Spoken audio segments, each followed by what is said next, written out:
प्रायोजक हैं cancer healer centre, a new beginning. आदरणीय सभापति जी, असम का बोगीबिल ब्रिज 1998 में स्वीकृत हुआ था।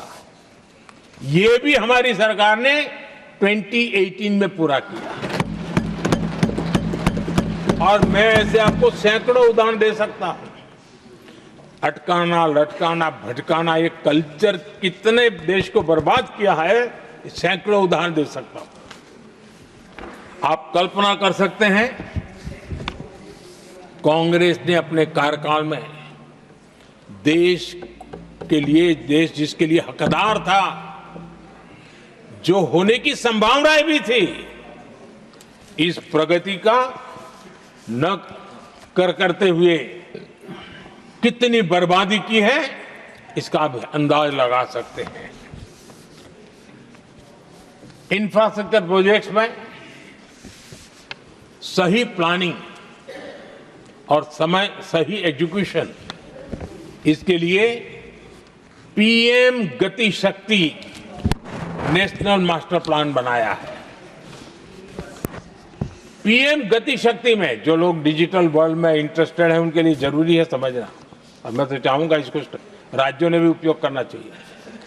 पीएम गति शक्ति प्लेटफॉर्म में 1600 डेटा लेयर्स हैं हमारे देश के अलग अलग कामों के, और निर्णय प्रक्रिया को तेज करते हैं, सरल करते हैं, और उसको लागू करने में भी बहुत तेजी से उसको लागू किया जा सकता है। तो आज गति शक्ति प्लेटफॉर्म अपने आप में एक बहुत बड़ा इंफ्रास्ट्रक्चर के काम को गति देने वाला आधार बन गया है। आदरणीय सभापति जी,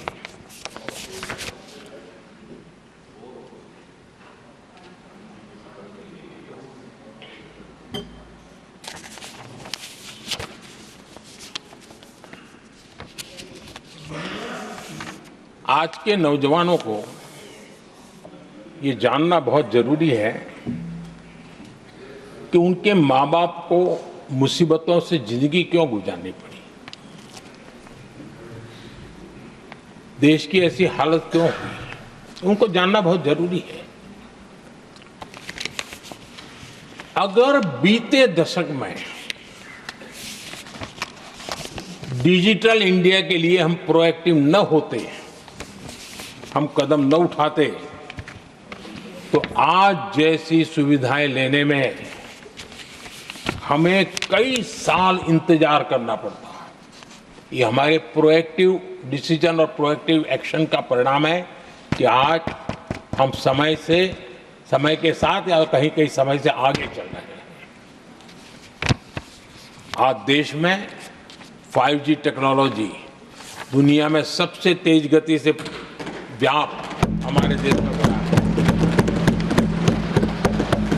आदरणीय सभापति जी, मैं अतीत के अनुभवों से कह रहा हूं, कंप्यूटर हो, मोबाइल फोन हो, एटीएम हो, ऐसी कई टेक्नोलॉजी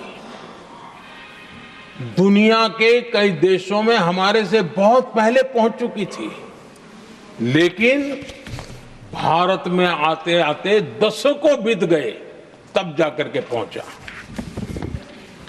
अगर मैं हेल्थ की बात करूं, बीमारी की बात करूं, टीकाकरण की बात करूं, जैसे चेचक, बीसीजी का टीका,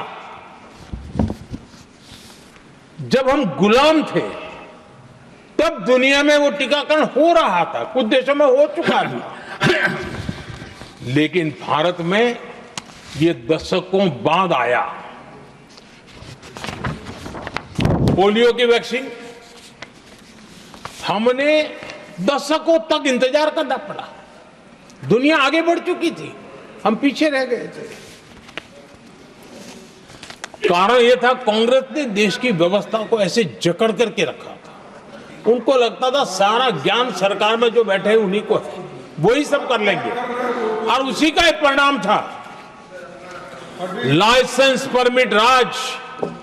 मैं देश के नौजवानों को कहूंगा, लाइसेंस परमिट राज का कितना जुल्म था देश विकास नहीं कर सकता था और लाइसेंस परमिट राज यही कांग्रेस की पहचान बन गई थी।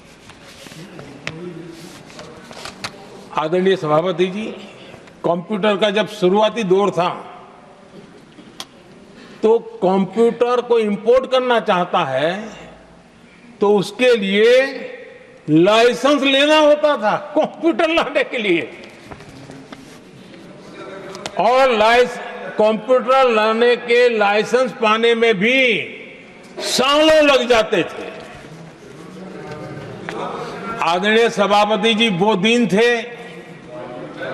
मकान बनाने के लिए सीमेंट चाहिए तो सीमेंट के लिए भी परमिशन लेना पड़ता था मकान बनाने के लिए।